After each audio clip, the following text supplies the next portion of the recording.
প্রযোজক জনাব শাহরিয়ার কবির ভুইয়া অর্থাৎ শাহরিয়ার শাকিল উনি বাদী হয়ে বনানী থানায় একটা মামলা করেন। বনানী থানায় মামলা করেন যে 4 তারিখ ওনার যে সিনেমা বাংলাদেশ চলচ্চিত্র সিলেকশন বোর্ড কর্তৃক যেটা নিবন্ধিত সিনেমা তাণ্ডব সিনেমাটি মানে কতিপয় ব্যক্তি ইউটিউব তারপর টেলিগ্রাম ফেসবুক এবং বিভিন্ন লিঙ্কে পাইরেসির মাধ্যমে প্রকাশ করেছে। সেক্ষেত্রে তার কিছু এইচডি ভিডিও এবং কিছু আংশিক ক্লিপ এই বিভিন্ন জায়গায় পাইরেসি করে যখন প্রচার করে এই সংক্রান্তে তিনি 3 জনকে বাইনেমে এবং কিছু অজ্ঞাতনামা আসামি দিয়ে বিভিন্ন লিঙ্ক উল্লেখ করে একটি মামলা দায়ের করেন। মামলার তদন্তভার প্রাথমিকভাবে থানার উপরে থাকলেও বর্তমানে মামলার তদন্তভার ডিবির কাছে ন্যস্ত করা হয়। তা এটার পরপরই আমরা যখন কার্যক্রম শুরু করি, কার্যক্রমের পরে আমরা যে এজাহার নামে 3 জন আসামি 3 জনকেই আমরা গ্রেপ্তার করতে সক্ষম হই। যে 3 জন হচ্ছে টিপু সুলতান, সাদি সাদ ওরফে সাগর যিনি সিনেটিক অনলাইন পোর্টালের মালিক এবং আরেকজন সাজেদুল ইসলাম, এই 3 জনকে গ্রেপ্তার করি।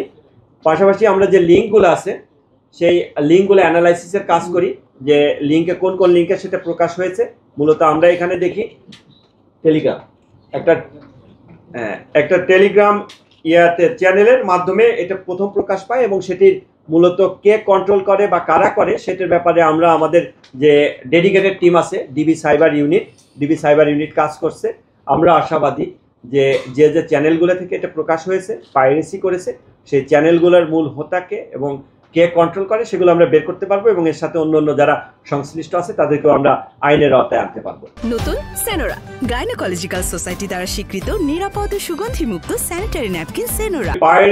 পাইরেসিটা বললাম যে প্রথমে মূলত যেটা যে একটা টেলিগ্রাম চ্যানেলের মাধ্যমে সেটা পাওয়া যায়।